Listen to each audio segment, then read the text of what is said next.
first leadership talk series. As part of this talk series, last year we spoke to some very interesting personality.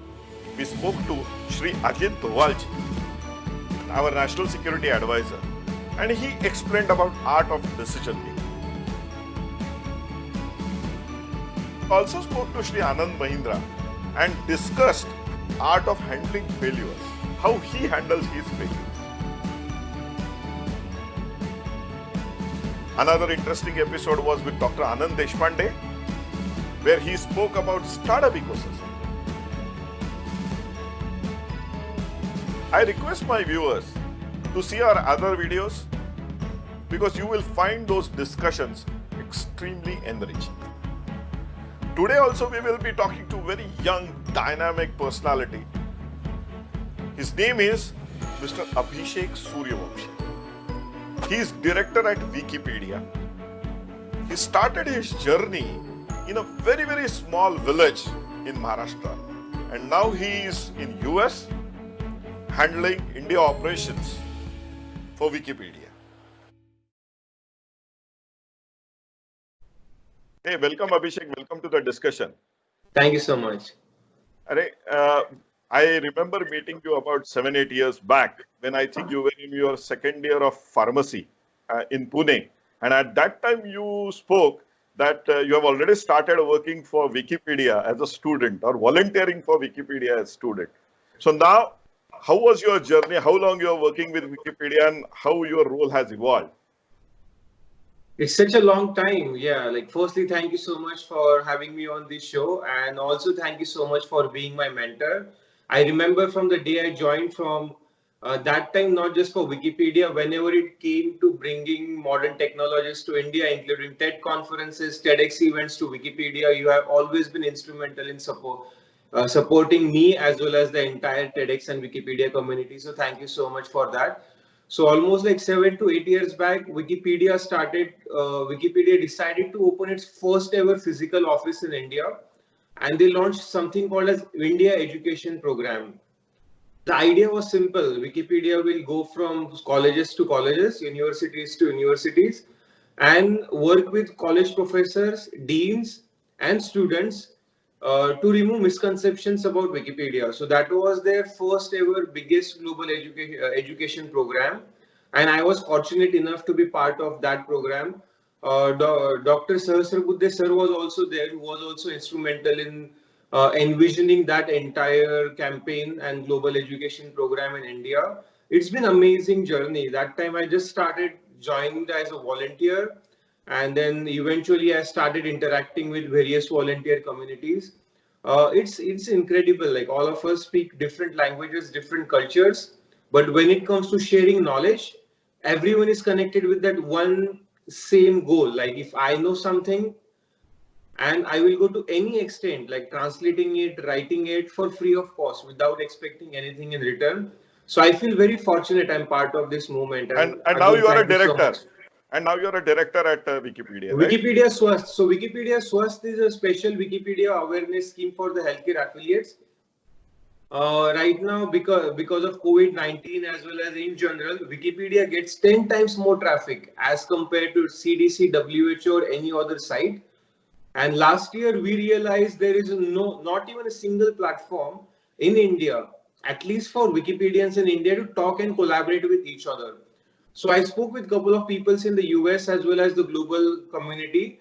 How are we going to solve this? And that's when we come up with this initiative called as Swastha. It is a platform which gives tools, resources, financial, non-financial resources to the volunteer communities as well as anyone who would like to work with Wikipedia. So I'm just a mere soldier in this Wikipedia world, and then the real work is done by 70,000 plus volunteers. I just do my bit and pieces to make sure they have what they need. So Abhishek, you have 70,000 volunteers span across the world? Yes, at any given point of time, minimum 70,000 people come online to edit Wikipedia. These people are not paid by anyone. These people don't have any other ulterior motive. These are passionate volunteers who believe some of all knowledge should be free and accessible to all. So some are paid people who are working, like you are an employee of Wikipedia, right? So Wikipedia ecosystem is totally different. There are user groups, chapter like TED, TEDx. No one gets paid to edit Wikipedia. Not even a single person officially from Wikimedia Foundation or Wikimedia affiliates gets paid to edit Wikipedia. What people can get to paid it or can ask for money is to do workshops, do fundraising, do partnerships. So I'm mainly focused on fundraising and partnerships. So that's the how Wikipedia is an open source model. Anyone can edit Wikipedia. Same way, Wikipedia is also democratic when it comes to the management. Tomorrow, anyone can run for election and sit on a board. They can become a board member of Wikimedia Foundation, which is a parent organization body. Apart from Wikimedia Foundation, there are various affiliates. There are local user groups, there are local chapters, there are projects like Wikipedia Swastha. So currently, what is the footprint of Wikipedia? Global footprint, in a sense. It's the fifth biggest website in the world. Facebook, Google, Microsoft, Yahoo, and then Wikipedia. All these top websites have more than 10,000 plus employees. Wikipedia, including all the affiliates, will have at least around 400 to 500 people. That's it. And it is world's fifth biggest website in terms of readership. For COVID-19 itself, we are getting somewhere around 3 to 4 million hits per article. But when it comes to Wikipedia, the authenticity of knowledge or authenticity of description which is given on Wikipedia is always questioned, is challenged. How you actually go ahead and try to maintain the sanctity of that platform or sanctity of the post, the content part of it? So Wikipedia has very few basic rules. First is notability. Many people say like, oh, who decides what goes on Wikipedia, what doesn't go on Wikipedia? First is notability. Who decides notability? Press, media, scientific journals, articles. I can say I climbed say 10 floors. Is it notable? Does it belong on Wikipedia? As compared to say I climbed Mount Everest. But who says that? Is it my Facebook post? Is it my Twitter? Or some mountaineering article is saying that, maybe a Times of India or few media reports say that. So first we establish notability. Once the basic notability is established, then second question we ask is, does it deserve to have a separate Wikipedia page? For example, say Hari Sadhu climbed the Mount Everest. Did he climb it? Yes, no. If yes, what his article is going to say? Just one sentence. Or there is a Mount Everest article and they have a table of people, all the people who climbed the Mount Everest, his name will go there. There are different notability criteria for different things. Say I want to write about scooter. Who will be a neutral point reference for a scooter is Autocar India or a neutral journals, not Scooter's own website, because Scooter's own website will be always the second. Coming to your thing about credibility, and then the credibility is linked to the first notability and reference part, because these are third party references and we rely on reliable references. That's where the credibility comes into picture, and everything. And what makes Wikipedia so special in this aspect is it is managed by the community. No one has any hidden interest in putting any content out there. Volunteers are working day and night to make sure information is available and accessible to all. But if you talk to some of the people, they say that they have went ahead and edited or corrected some information on Wikipedia. But again, Wikipedia reverts it back to the original content, and sometimes wrong message or wrong content actually gets propagated on Wikipedia. That's complaint of many of the users of Wikipedia. First of all, Wikipedia as such, we don't have any staff. We don't have any officers. We don't have any paid editors. Wikipedia is like people like you and me. If there are 10 lakh people watching a COVID article per day, that means any given second, there are at least 500 to 600 people. Out of 600, you just need one person to see something is wrong. They go and click on the edit button and then they can remove the information. A simple thing is, I just ask people, have you seen Wikipedia's logo? Wikipedia's logo is half globe, and it's intentional. It's not like graphic designer forgot to fill in the rest of the pieces. It's always work in progress, and there is always no one can say this article is perfect because edit button is always there. When it comes to anyone can edit, it is partially true.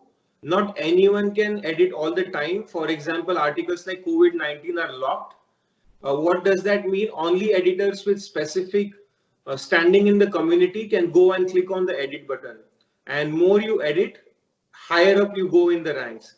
You start as an editor, then you become reviewer, then at the end you become admin and then the bureaucrat. And at each and every level, you get different rights, starting from how to edit, to block someone, delete pages. And again, no one in this entire process has any financial interest. Even me or anyone, even Jimmy Wales, who is founder of Wikipedia, cannot say this should stay on Wikipedia or this should not stay on Wikipedia. Very interesting, Abhishek.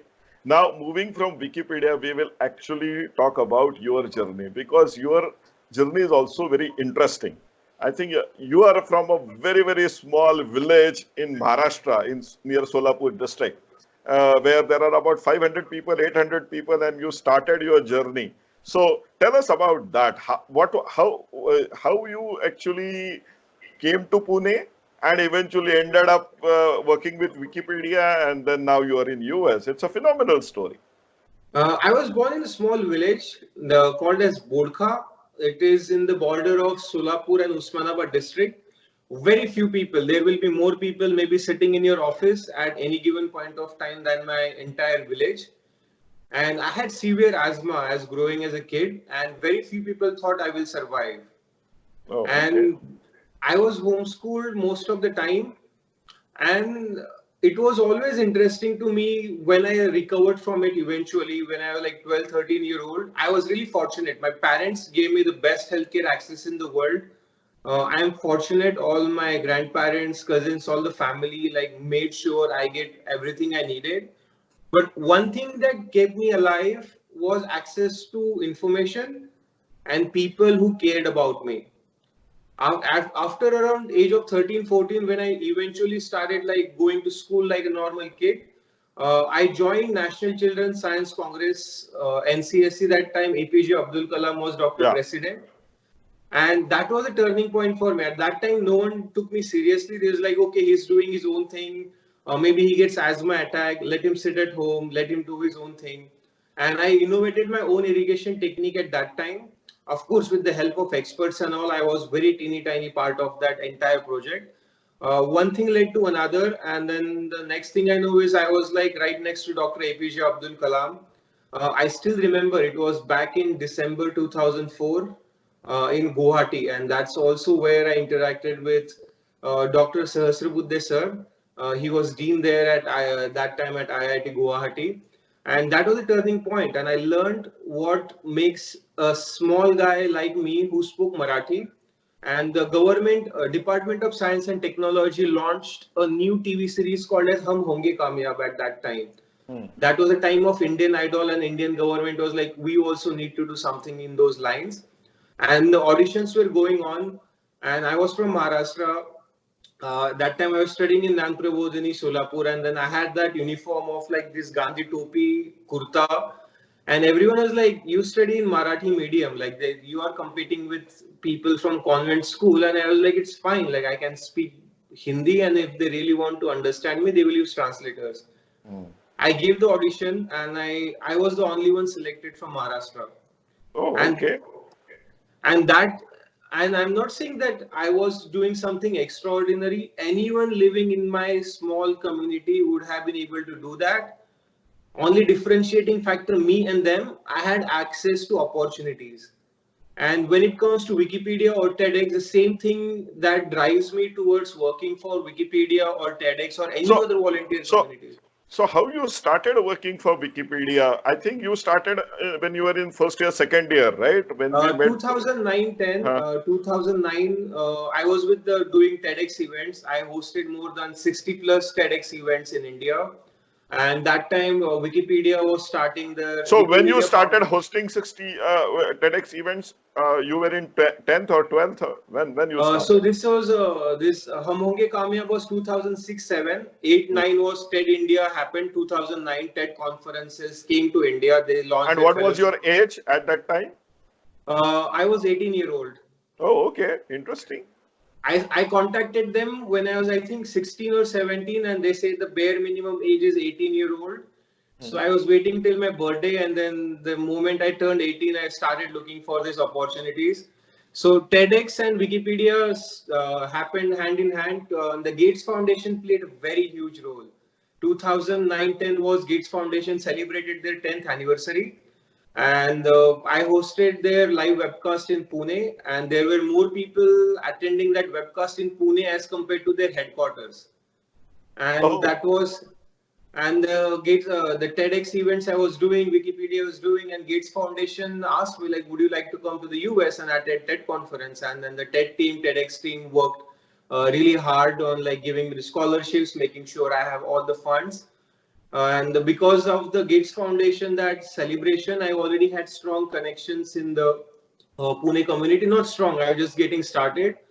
And still, the biggest challenge was who will trust 18-year-old guy who want to start something related to TEDx Wikipedia in Pune. And that's when people like you, people like Dr. Sahasrabuddhe came forward. You guys never said, okay, tell us what is your age. You guys always talked about, tell us your idea.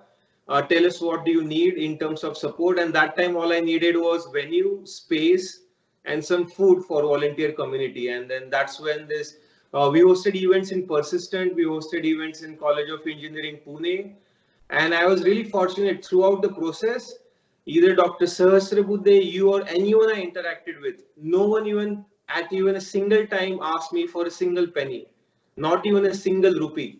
And that's what helped me a lot. If you have a good idea, if you're passionate about something, people will be there to help you. It just you need to approach 100 people, out of which 10 people listen to you, and you just need 2 to 3 people, and it's just about reaching out to more and more people. So coming back to your question, yes, 2010-11 Wikipedia also decided to celebrate their 10th anniversary.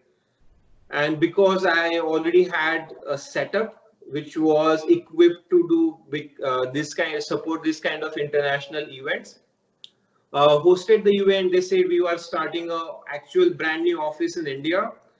Would you like to be part of it? There's launched something called as ambassadors, Wikipedia Education Program ambassadors. And so like you can join as volunteer, consult, there are like various different open positions. It's totally up to you. And till that, I always use Wikipedia. And then when I learned about how platform functions, I was amazed. And I asked them, is it available in local languages? Because if yes, then only I will be like more motivated. And they said yes, it's available in Marathi, Hindi, as well as other languages. Because I said even with the TEDx, that was a thing. I stopped doing bigger events. We hosted an event at say Persistent, then we had like Marriott and all these big partners. I said I wanted to take TEDx to the slum communities, underprivileged communities, and conduct events there. And who would sponsor it again? Like people like Gates Foundation stepped up and said like whatever resources you need, we will give it to you, all in-kind resources. interesting. Same thing I told to the Wikipedia team. I want to focus on local languages. I want to make sure local culture, local heritage is well represented. In Pune, we have something like Pataleshwar Caves. Pataleshwar Caves did not have article on Wikipedia. Shinde Chhatri. Like, one thing comes to mind. One thing comes to mind when you hear Pune is Shaniwar Wada. And I was like, Pune, Shaniwar Wada is amazing, no doubt about it. But Pune is much beyond Shaniwar Wada. So Yeah. what we started Wikipedia Club Pune, a bunch of like enthusiastic who love Pune city, who love to share. Every Saturday, Sunday, we used to come together, go around these historic sites, take photographs, eat some food, share some, create some good memories, and write articles on Wikipedia. This model caught attention in someone in Africa. In Sudan, my friends there, they say, can you come to Sudan and teach us exactly what you're doing? Because we feel we can also use this. So then that year, it was the year of Arab Spring. And after that, I was again fortunate to like go through that process and then also be in the Sudan, work with the local volunteers and see that part of the world. And then that also made me believe we are same. Everyone is same. Everyone needs access to knowledge. Everyone needs a platform. And what connects us is that human connection and drive to share our knowledge. So Very that interesting. was so that was like the just the basic how I got introduced into Wikipedia. Like so, the Gates Foundation, Wikipedia, Gates Foundation, TEDx, and then Wikipedia. So, Abhishek, we will continue our discussion. You have an interesting background, and the organization which you work for, like Wikipedia, is extremely interesting. So, as you rightly said in the beginning, that you rely on volunteers. So, how Mhm. many volunteers are there in India which are currently editing Wikipedia articles? Unfortunately, the number is two-digit number on anywhere between 5 to 50 volunteers. On Hindi is the biggest volunteer Wikipedia community. But as compared to English, we are like very few much. And why it is important? Because see, after 20, 30 years, when the next generation is want to learn about something, if they don't find it on Google and Wikipedia, they are going to say it does not exist. Oh, And our culture heritage is not well documented on Wikipedia. So that's why I want to make sure Kumbh Mela, we did a project with Nashik, and most of the Kumbh Mela articles or information was written by foreigners who visited Nashik. And that's when I pointed it out to the local community, and then they were like, okay, as a Nashik citizen, Kumbh Mela happens in our city. It is our responsibility to make sure it is well represented on the web. So just for that simple reason, I believe we need more and more Indians to come on Wikipedia and be content creators. but see, now this is the age of artificial intelligence. This is the age of machine learning. You may not require that many number of volunteers now because you can actually do a lot of data from, you can source it, you can analyze it and put it. So are you, or whether Wikipedia is actively using artificial intelligence to reduce its reliance on volunteers? The answer is for editing, no. We totally rely on human volunteers because machine translations are not that advanced yet. And the second is, of course, we have bots.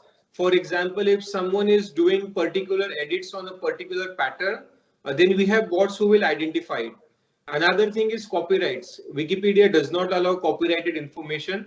If someone copy paste something from one site and then comes on Wikipedia, we have automated bots who will quickly identify it. Okay, this is the source, this is from where it is copied from, and it will be removed right away. So it is a combination of both bots as well as human volunteers, but most of the work is done by human volunteers because Wikipedia is open source. All the AI and all that technology is advancing, but it's not advancing at that speed in open source and open source community. I think we have a long way to go. It may or may not eventually happen. Hopefully, it will happen.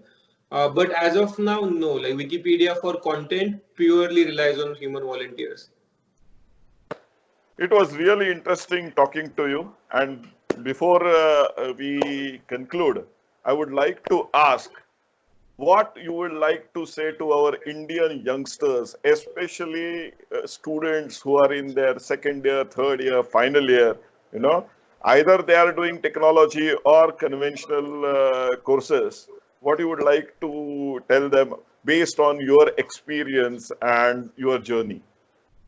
One simple thing I would say all you need is access to opportunities. Once you have access to opportunities, firstly identifying the opportunity, because I believe whatever I am doing, anyone can do it from India. And then the only thing which they lack right now is access to those opportunities, access to information. So I would say keep looking for But opportunities on the who internet. who gives that access? Students have to themselves find it out, or Students have to find it by themselves. Those they there have to are be people. proactive. They have to Yeah, be they have to proactive. be proactive, and more than degree, you need soft skills in today's world. You need to know how to contact people, And from my personal experience, I can say that if you have something, if you believe in something, if you reach out to people, they will help you. Out of 10 people, you just need one person to believe in you and then give you resources. And in order to do that, you might need to reach out to 100 people. And then, sir, you are another like great example of that. When I started, now like at least people like know me, or like I know people, but when I started, literally no one knew me. At that time, I was just some 18-year-old kid trying to do random things in life. And I found out opportunities, I found out people. I would be nothing without people like you, Dr. Sahasrabuddhe sir, and others. So I would encourage youngsters, if you believe in something, see people in that field who is doing it and tell them your passion. Tell them why you are doing it, and eventually they will help and support you. I think we will conclude on this extremely positive note. It was amazing talking to you, Abhishek. Thanks for joining and talking to us. Thank you so much.